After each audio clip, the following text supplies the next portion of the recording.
오태널드 김우식 기자입니다. 오늘 르노 마스터 출시 행사에 와 있는데요.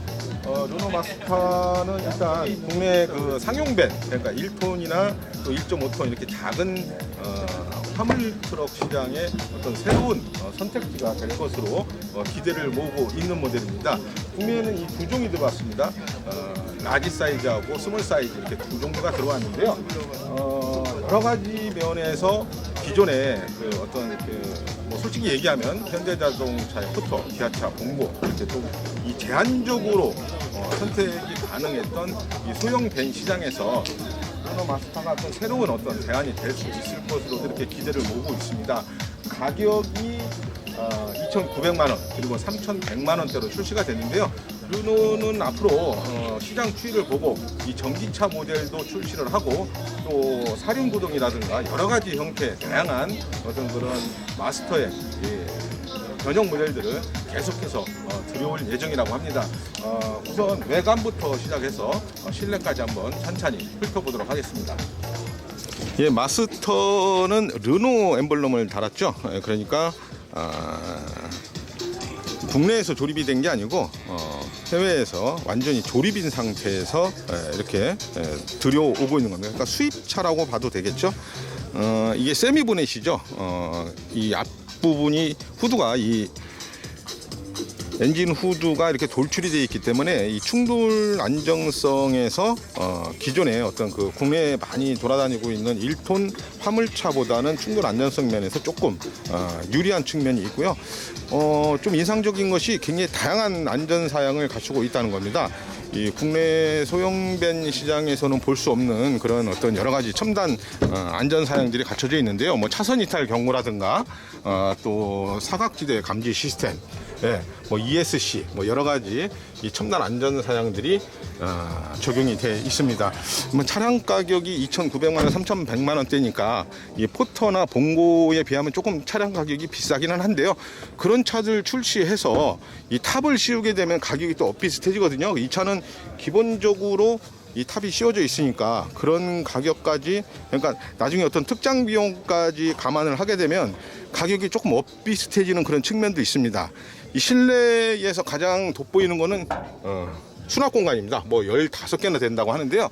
일단 오버헤드 콘솔이 있습니다. 이거는 국내에서는 이 중대형 카고에서나 볼 수 있는 그런 수납 공간인데요. 이게 굉장히 유용하거든요. 이게 운전 중에 상당히 활용성이 높고 이렇게 작은 소품들 또 어느 한쪽으로 이렇게 쏠리기 쉬운 그런 물품들을 보관하는데 굉장히 유용할 것 같고요. 이 가운데에도 수납 공간이 있고 이 도어에도 이 3개나 되는 그런 수납 공간들이 갖춰져 있습니다. 이 중간 시트는 젖히게 되면 또 3인 탑승이 가능하고요. 가운데 이렇게 디스플레이도 있어서 이 내비게이션이나 이런 쪽으로도 활용이 가능하게 해놨습니다. 계기판은 상당히 단순한데요. 여기에 변속기에 보면은 매뉴얼입니다. 왜 자동 변속기가 없는가 했더니 뭐 아무래도 코스트가 올라가게 되면은 소비자들이 조금 부담스러워 할 수 있다는 점을 감안을 해서 일단 매뉴얼부터 들여왔다 이렇게 얘기를 하는데요.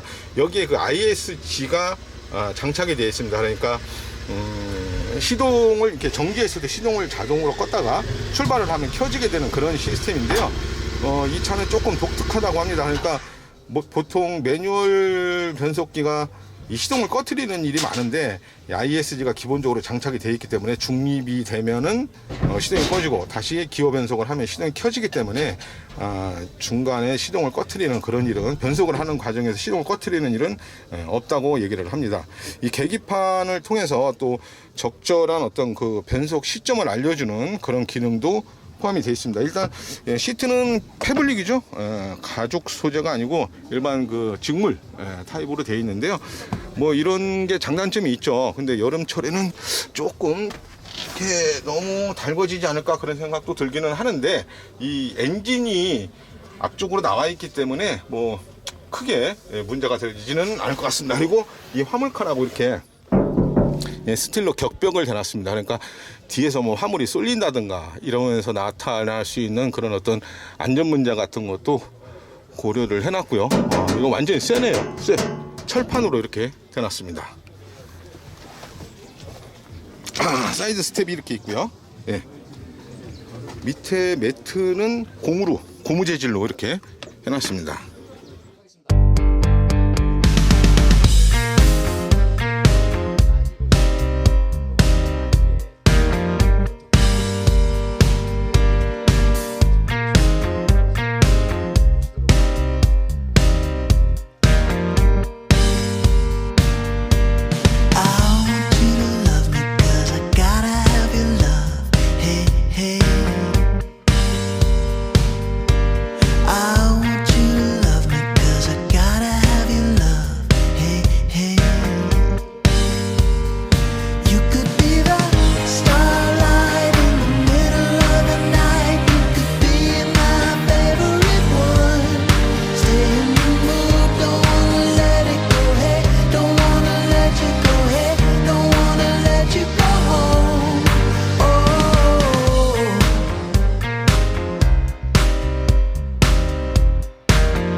정면에 라디에이터 그릴, 그리고 후드 캐릭터 라인에서 주는 로버스트 강건함.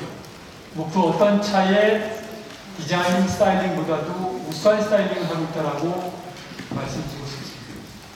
아울러서 헤드램프, 그리고 DRL 램프, 그리고 헤드램프와 DRL 램프의 사이에 있는 범퍼 스텝의 편의성까지.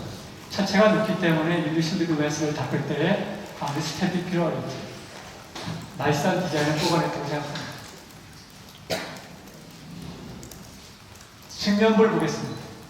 측면부에는 사이드미러 하단부에 사각지대까지도 볼 수 있는 조그만 보조 사이드미러가 하나 더 있습니다. 편의성을 최대한 고려했다는 점을 아실 수 있을 것입니다. 그리고 스틸 휠 커버를 보시면은 뭔가 견고함, 그리고 휠 파손까지도 예방할 수 있는 것을 덧댔다고 할 수 있습니다. 사이드 슬라이딩 도어에 대해서는 익히 아시는 겁니다. 아무래도 프랑스에서 만든 차량이다 보니까 타이어 역시 컨티넨탈 타이어를 담고 있습니다. 사용차로서는 드문 타이어입니다. 후면부의 리어 컨비네이션 램프를 보시면 이게 마치 상용차일까 싶은 생각이 드실 정도로 너무나 수려하고도 깔끔한 그러한 디자인을 하고 있습니다.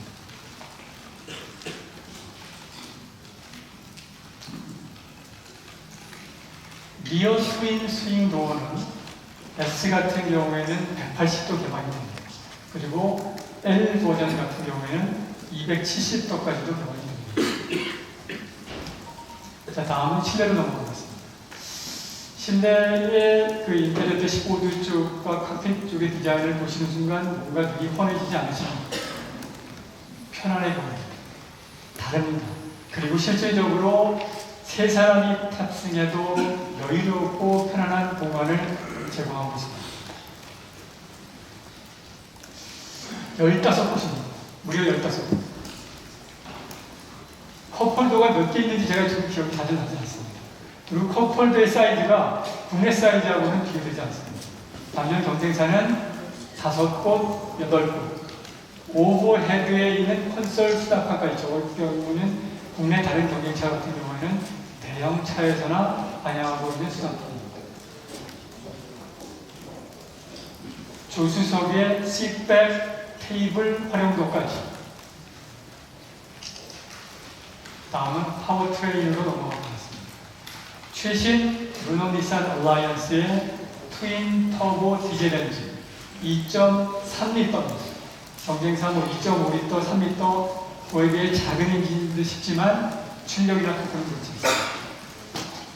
이번 슬라이드에서는 뛰어난 연비, 그리고 저속 구간에서는 토크, 고속 구간에서는 가속력을 강조하고 있습니다.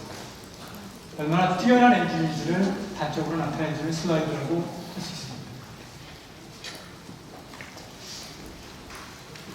이 디젤 엔진, 트윈 터보 디젤 엔진은 연비 개선을 위한 다음과 같은 첨단 사용을 하고 있습니다. 최근 들어서 오토스타트는 모든 승용차에 장착하고 있죠. 상용차로서 장착하고 있습니다. 기타 에코모드 그리고 EMS까지. 기타 운전을 도와주는 다양한 편의 사용들을 이렇게 가지고 있습니다.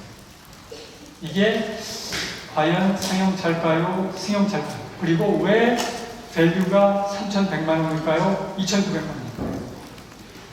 바로 지금 말씀드리는 이러한 내용들이 르노 마스타의 가치를 설명드리고 있다고 생각합니다. 다음은 일부 추가적인 편의사항입니다. 오디오, PTC 히터, 그 다음에 기어 변속 표시. 마스타는 아시는 대로 일단 매뉴얼 트랜스미션입니다. 저 매뉴얼 트랜스미션은 가장 효율적으로 기어 변속을 여기서 해주셔야 됩니다라는 것까지도 안내해드립니다. 다음은 이번에는 서비스 네트워크에 대해서 말씀드리겠습니다. 상용차의 서비스 네트워크가 중요함은 익히 아실 것입니다. 그리고 사용차를 구매하시는 분들이 서비스 네트워크를 얼마나 많이 챙기시는지도 아실 것입니다. 저희 르노 삼성자동차는 일반 정비, 판금 도장까지 가능한 서비스 네트워크를 일단 올해 40개 점을 선정했습니다. 그리고 이후 60개, 80개로 확장해 나갈 것입니다. 물론 경수리 같은 경우에 전 네트워크에서 가능합니다. 그리고 저희는 추가적으로 서비스 네트워크를 판매 거점 네트워크와의 30분 거리 이내로 매칭시키는 네트워크 구축을 하였습니다. 자, 이번에는 목표 고객입니다. 과연 이 차를 누구한테 팔 것인가? 아시겠지만 국내 상용차 시장은 한 26만 대, 그 중에서 GDW가 1톤에서 3.5톤 사이에 있는 수요가 20만 대, 20만 대 중에 80%, 16만 대가 포토봉고가 판매되고 있습니다. 르노 마스타는 포토봉고 대상 고객을 경쟁 고객으로 삼고 있지 않습니다. 르노 마스타는 새로운 시장을 창출합니다. 새로운 고객을 지향합니다. 첫 번째 그룹으로는 중소기업, 중소사업 소유자이면서 상용차를 보유하고 있는 분입니다. 두 번째 목표 고객은 특성업체, 그리고 특수 서비스 업체. 세 번째 대상 고객은 다양한 컨버팅 업체를 목표 고객으로 선정했습니다.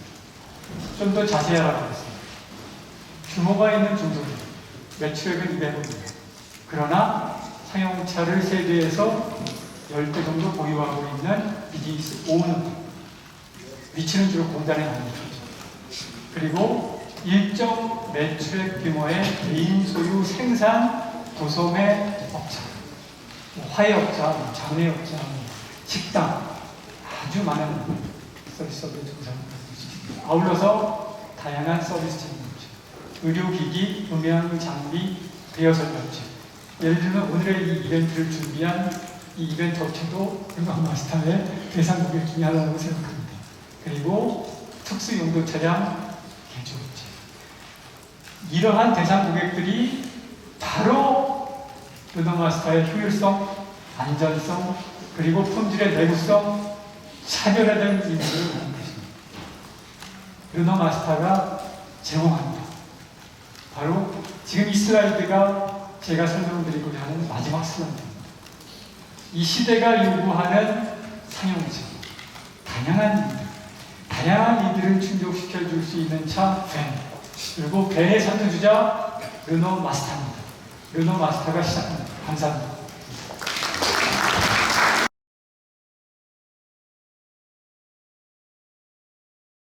예, 제가 먼저 그 마스터 전기차 관련해서 먼저 설명을 좀 드리겠습니다. 말씀하신 것 같이 저희들은 계속 그 전기차 출시를 검토하고 있고요. 저희 연구소에서도 계속 트라이얼을 하고 있습니다. 그리고 저희들이 뭐 앞전 LCV 차량도 마찬가지겠지만 시장이 원하는 타이밍이 언제인지 시장이 열리는 타이밍이 가장 중요한 차량을 투입하는 타이밍이라고 생각하고 있고요. 차량들은 준비되어 있고 아까 저희들 연전 담당 자료에서도 보셨지만 르노는 LCV 전기 자동차에 있어서는 선두주자를 가지고 있습니다. 저희들은 준비가 되어 있고 시장의 상황을 확인해서 필요한 시점에 시장에 투입하려고 준비를 하도록 하겠습니다. 저희들 일단 그 오토 트랜스미션 관련해서는 저희들도 상당히 그 심각한 고민을 했고요. 아시다시피 르노는 제품 라인업은 여러분들이 생각하신 제품 라인업을 다 가지고 있습니다. 첫 번째 LCV가 저희들이 한국 시장에 진출을 선언했을 때 첫 번째 한국 시장 한국 고객들한테 조금 더 좋은 합리적인 가격을 제공하기 위해서 매뉴얼 트랜스미션을 제공하는 것이 하나의 솔루션이지 않은가 하는 생각으로 먼저 매뉴얼 트랜스미션을 제공을 시작한 거고요. 오토 트랜스미션도 역시 필요하다면 시장의 반응을 보고 준비해서 시장 출시를 하도록 하겠습니다. 그리고 참고적으로 저희 그 LCV 르노 베스트는 일반 자동차와 같이 스탑앤고 기능이 있습니다. 스탑앤고 기능을 써보신 분은 아시겠지만 매뉴얼 트랜스미션 같지만 저희들이 매뉴얼 트랜스미션 할 때 예전에 그 운전 초보자들이 시동을 꺼버리는 그런 리스크가 전혀 없습니다. 그래서 어떻게 보면 물론 오토 트랜스미션은 아니지만 시동이 꺼져버리는 게 가장 매뉴얼 트랜스미션을 쓰는 사람들이 불안한 점인데 그런 부분들은 저희들이 뭐 자동적으로 보완된다 이런 설명은 아닌데 꽤 많은 부분 상세가 되기 때문에 그거보다는 훨씬 비싼 오토 트랜스미션을 쓰는 것보다는 개인 중소사용업자들이 조금 더 합리적인 가격으로 제품을 선택해 쓰는 게 좋지 않을까라는 생각에서 저희들이 오토 트랜스미션을 일단 보류를 하고 매뉴얼 트랜스미션부터 시장에 출시하게 되었습니다. 배기 인진 관련해서는 물론 최근 들어서 그 디젤 엔진에 대한 국내 배기 인진이 얼마나 강화된지를 다 인지하고 있는 것입니다. 그리고 상당히 많은 지금 수입차들에 대한 디젤 배기 인진이 지연되고 있는 상황입니다. 그렇지만 말씀드린 대로 저희 르노니산마이너스의 트윈터보 디젤 엔진은 배기 인증 한국 규정에 맞게끔 전부 테스트를 완료하고 승인받았고 거기에 맞게끔 설계되었다고 말씀드리겠습니다. SCR 방식에 대해서는 제가 좀 더 확인해야 됩니다. 일단 뭐 단정적으로 말씀드릴 수는 없지만 4세대 풀 모델 체인지는 아직 계획된 바가 없습니다. 그래서 혹시 지금 차를 샀다가 내년에 풀 모델 체인지 나오면 어떻게 되는 거 아니냐 이런 걱정들은 안 하셔도 될 것 같고요. 그렇게 안 한 이유가 4세대로 넘어갈 때 통상 3세대, 4세대 또는 4세대, 5세대로 넘어갈 때 큰 기술적인 어떤 전환점이 있어야 되는데 저희 현재 르노 베스트는 시장의 반응도 좋고 크게 어떤 이볼루션을 할 필요가 없다라고 생각하고 있기 때문에 조금 더 이 모델을 가지고 갈 계획이고요. 그래서 4세대 모델로 넘어갈 계획은 없다고 말씀드리고요.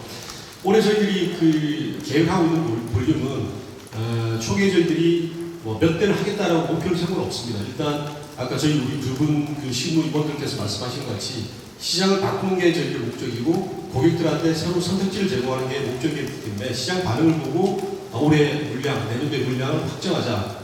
그게 저희 그룹하고 이야기하고 있는 거고요. 올해 참고적으로 물론 올해 같은 경우는 지금 10월 달이기 때문에 그렇게 많은 물량을 준비를 하지 못했습니다.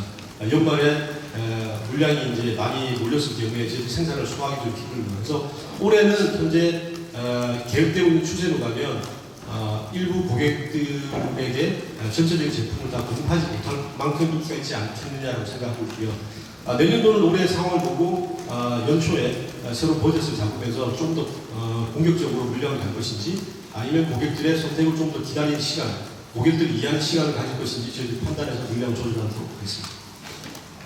잠깐 모델 변경에 대해서 조금만 이해하실 수 있는 대로 설명을 드리면 1980년이 1세대로 치고요.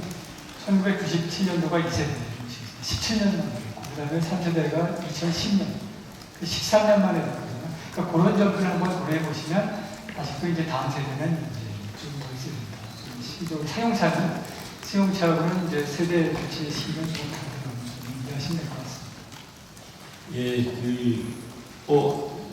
똑같은 말씀입니다. 저희 르노는 전 세계에서 가장 풍부한 라인업을 가지고 있고 가장 강력한 SUV 전문 업체고요.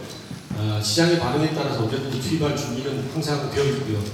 그리고 이제 일부 차종에 대해서는 방금 말씀드린 것 같이 한국에서 개발돼서 한국 시장에 맞는 제품의 라인업을 저희들이 보완할 생각도 가지고 있습니다. 그게 큰 새로운 차종을 개발하는 차원은 아니고요. 아까 말씀드린 것 같이 캡이나 인테리어 쪽을 새로 개발해서 여러 가지 목적을 쓸 수 있는 그런 차들. 그래서 캠핑카는 아까 말씀드린 것 같이 국내에 꽤 많은 캠핑카들의 협력업체들이 있기 때문에 그걸 이용할 생각이고요. 실제적으로 칸구라든지 그다음에 좀 더 작은 스몰 SUV 같은 경우는 저희들도 시장의 반응을 보고 있고 마케팅 쪽에서 계속 리서치를 하고 있습니다. 그리고 타이밍을 맞춰서 적절한 시간에 출시를 할 계획 준비를 가지고 있습니다. 정확한 시기를 말씀드리기는 조금 곤란하다는 말씀드리겠습니다.